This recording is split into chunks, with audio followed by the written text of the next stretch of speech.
Hi friends! Thanks for tuning in. If you like this video, please give it a like, comment below, and take a moment to subscribe to our channel.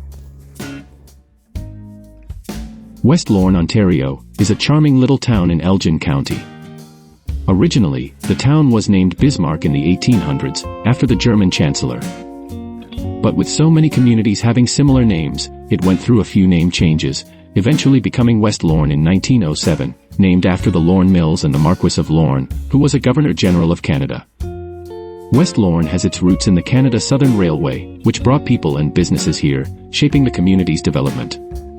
The town began as a police village from 1902 to 1907, a type of administrative area used for smaller communities. Later, in 1998, it became part of the larger municipality of West Elgin through amalgamation. West Lorne is tucked into the beautiful landscapes of Southwestern Ontario. It's a great place to explore the surrounding countryside, with nearby access to Lake Erie and several parks, offering a perfect setting for scenic drives, hikes, and outdoor fun. Thank you for joining us in discovering the beauty of West Lorne, Ontario.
watching.